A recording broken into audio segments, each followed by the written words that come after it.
Hi friends, welcome back to Nithya's channel. நான் உங்கள் நித்யா.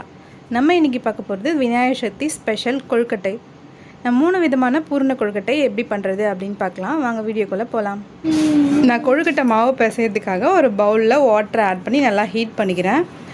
நான் வந்து 1/2 kg கொழுக்கட்டை மாவு எடுத்திருக்கேன். கொழுக்கட்டை செய்கிறதுக்கு நீங்கள் இடியாப்பம் செய்வாங்கள்ல, அந்த மாவும் யூஸ் பண்ணிக்கலாம். அப்படி இல்லைனா வீட்டில் பச்சரிசி மாவு இருந்தால் அதுவும் யூஸ் பண்ணிக்கலாம். நான் வந்து இன்றைக்கி கொழுக்கட்டை மாவு தான் எடுத்திருக்கேன். தேவையான அளவுக்கு சால்ட் ஆட் பண்ணிக்கலாம். 1/2 ஸ்பூன் அளவுக்கு நான் சால்ட் ஆட் பண்ணிக்கிறேன். நம்ம ஹீட் பண்ணி வச்சுருந்தோம் இல்லையா, அந்த வாட்டரை கொஞ்சம் கொஞ்சமாக ஆட் பண்ணி நம்ம சப்பாத்தி மாவு எப்படி பிசைவோமோ அந்த மாதிரி பிசைஞ்சிக்கலாம். உங்களுக்கு கை பொறுக்கிற அளவுக்கு சூடு இருந்தால் அந்த வாட்டரை ஆட் பண்ணி லைட்டாக பிசைஞ்சுக்கோங்க. கொஞ்சம் கொஞ்சமாக ஆட் பண்ணி பிசைஞ்சுக்கோங்க. அப்புறம் நிறைய வாட்டரை ஆட் பண்ணிட்டா நல்லா இருக்காது. இந்த மாதிரி கொஞ்சம் கொஞ்சமாக ஆட் பண்ணி நான் மிக்ஸ் பண்ணிக்கிறேன். சுடு தண்ணி தான் ஆட் பண்ணி இந்த மாவு பிசையணும். தண்ணி ரொம்ப ஆறுனதுக்கப்புறம் பச்சை தண்ணி அதெல்லாம் ஆட் பண்ணி நீங்கள் மாவு பிசைஞ்சிங்கன்னா நல்லா இருக்காது. இந்த மாதிரி கொஞ்சம் கொஞ்சமாக ஆட் பண்ணி பிசைஞ்சுக்கோங்க. சப்பாத்தி மாவு எப்படி பிசைவோமோ அந்த மாதிரி பிசைஞ்சு, கையில் ரொம்ப மாவு ஒட்டுச்சுன்னா நீங்கள் ஆயில் ஆட் பண்ணிக்கலாம், இல்லை நெய் கூட ஆட் பண்ணிக்கலாம். இந்த மாதிரி மாவு நல்லா லூஸாக பிசைஞ்சுக்கோங்க. இங்கே பாருங்கள், சப்பாத்தி மாவை விட இன்னும் கொஞ்சம் நல்லா சாஃப்டாக பிசைஞ்சிக்கணும். அவ்வளோதான், மாவு ரெடி பண்ணியாச்சு. இப்போ நம்ம இதை க்ளோஸ் பண்ணி வச்சிடலாம். இது இப்படியே இருக்கட்டும். இப்போ இதுக்கு தேவையான பூர்ணம் நம்ம ரெடி பண்ணிக்கலாம். நான் ஃபஸ்ட்டு கடலைப்பருப்பை வச்சு எப்படி பூர்ணம் ரெடி பண்ணுறது அப்படின்னு சொல்லித்தரேன். நான் 1 கப் அளவுக்கு கடலைப்பருப்பு எடுத்திருக்கேன். அதனால் வாஷ் பண்ணி குக்கரில் ஒரு 4 to 5 விசில் விட்டுக்கிறேன். இந்த மாதிரி நல்லா வெந்து வரும். இந்த பருப்பு ஒரு மிக்ஸி ஜாரில் ஆட் பண்ணி ஒரு சுற்றிக்கலாம், லைட்டாக கிரைண்ட் பண்ணிக்கலாம். இப்போது நான் 1 கப்பு கடலைப்பருப்புக்கு 1 கப் அளவுக்கு வெல்லம் எடுத்திருக்கேன். கொஞ்சமாக வாட்டர் ஆட் பண்ணியிருக்கேன். இது நல்லா கொதித்ததும் இதை நம்ம ஃபில்டர் பண்ணி எடுத்துக்கலாம். இது நிறைய மண்ணெல்லாம் இருக்கும். நம்ம இந்த மாதிரி ஃபில்டர் பண்ணி எடுக்கும்போது இந்த மண்ணெல்லாம் வந்து நம்மளுக்கு வந்துடும். பாருங்கள், நான் ஃபில்டர் பண்ணிட்டேன். எவ்வளோ டஸ்ட் இருக்குது பாருங்கள்.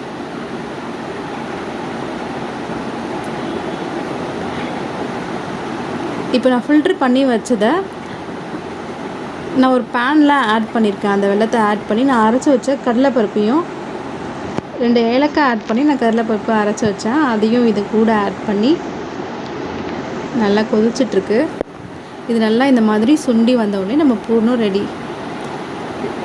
இப்போ இதை மாவுக்குள்ளே எப்படி ப்ரெஸ் பண்ணலாம் அப்படின்னு பார்க்கலாம். ஒரு வாழை இலை எடுத்துக்கோங்க. அதில் கொஞ்சமாக மாவு எடுத்து இந்த மாதிரி ரவுண்ட் ஷேப்புக்கு பண்ணிக்கோங்க. வாழை இலையில் ஆயில் தடவிக்கோங்க. அப்போ தான் நம்மளுக்கு ஒட்டாமல் வரும். இந்த பூர்ணத்தை இதுக்குள்ளே வச்சு இப்போ நம்ம பால் ஷேப்பில் பண்ணிக்கலாம். இதுக்குள்ளே ஃபிக்ஸ் பண்ணியாச்சு. இப்போது இதை நம்ம இப்படி க்ளோஸ் பண்ணிக்கலாம்.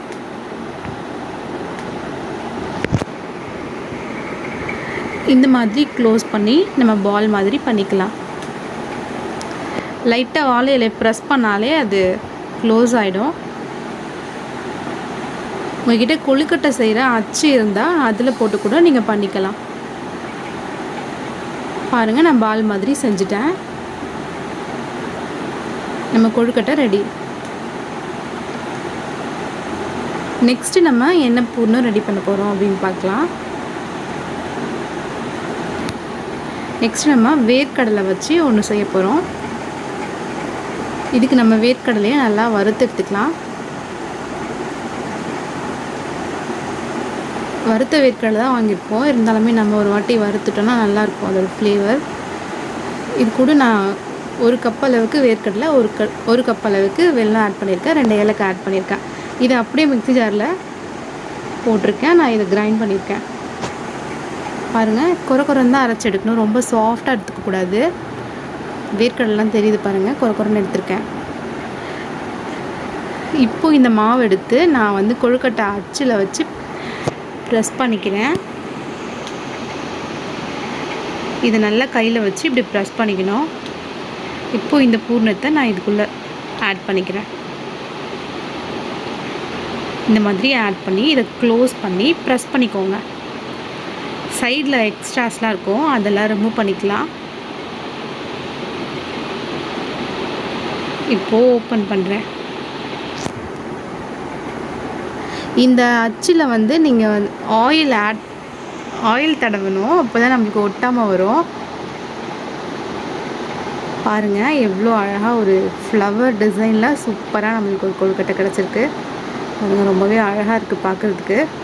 இந்த மாதிரிலாம் டிசைனாக ஷேப்பாக செஞ்சு கொடுத்தா குழந்தைங்க கூட ரொம்ப சூப்பராக சாப்பிடுவாங்க. நெக்ஸ்ட்டு தேங்காய் பூர்ண கொழுக்கட்டை எப்படி பண்ணலான்னு பார்க்கலாம். இதுக்கு நான் துருகின தேங்காய் 1 கப் எடுத்திருக்கேன். 1 கப் அளவுக்கு வெல்லம் எடுத்திருக்கேன். கொஞ்சமாக வாட்டர் ஆட் பண்ணி வெல்லத்தை ஹீட் பண்ணேன். அது நல்லா கரைஞ்சதுக்கப்புறமா ஃபில்ட்ரு பண்ணி திருப்பி நான் அந்த பேனில் அந்த வெல்லத்தை ஆட் பண்ணி அது நல்லா கொதிச்சதுக்கப்புறமா நான் எடுத்து வச்சுருந்த தேங்காவை இது கூட ஆட் பண்ணியிருக்கேன். 1 ஸ்பூன் அளவுக்கு ஏலக்காய் தூள் ஆட் பண்ணியிருக்கேன். இது நல்லா கொதிச்சு அந்த வெல்லம் வந்து இந்த தேங்காய் கூட நல்லா மிக்ஸ் ஆகி வெல்லம் நல்லா சுண்டி வந்ததுக்கப்புறமா நம்ம இதை ஆஃப் பண்ணிடலாம். பாருங்கள் இப்போ அந்த வெல்லம் நல்லா கொதிச்சிட்ருக்கு.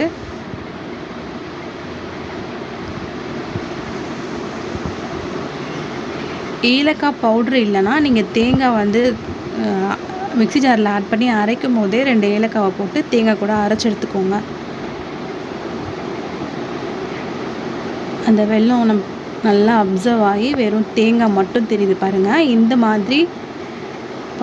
இந்த மாதிரி ஒரு ஸ்டேஜ் வந்ததுக்கப்புறமா நம்ம கேஸ் ஆஃப் பண்ணிக்கலாம். இப்போது மாவை நான் வாழை இலையில் போட்டு நல்லா ப்ரெஸ் பண்ணிக்கிறேன். ஒரு ரவுண்ட் ஷேப்புக்கு நல்லா ப்ரெஸ் பண்ணிக்கிறேன். ப்ரெஸ் பண்ணிவிட்டு வாழை இலையில் லைட்டாக ஒரு சென்டரில் ஒரு ப்ரெஸ் கொடுக்கணும். இப்போ நான் பூர்ணத்தை ஆட் பண்ணி இப்படி மடிச்சுக்கிறேன். பாருங்கள் சைடில் மட்டும் லைட்டாக ப்ரெஸ் பண்ணி விடுங்க. நம்ம கொழுக்கட்டை ஷேப் எவ்வளோ சூப்பராக இருக்குது பாருங்கள். ரொம்ப ஈஸியாக செஞ்சிடலாம். கொழுக்கட்டை ப்ரெஸ் எல்லாமே அதே ஷேப்புக்கு நம்ம கொழுக்கட்டை செஞ்சிடலாம் வாழையில வச்சு.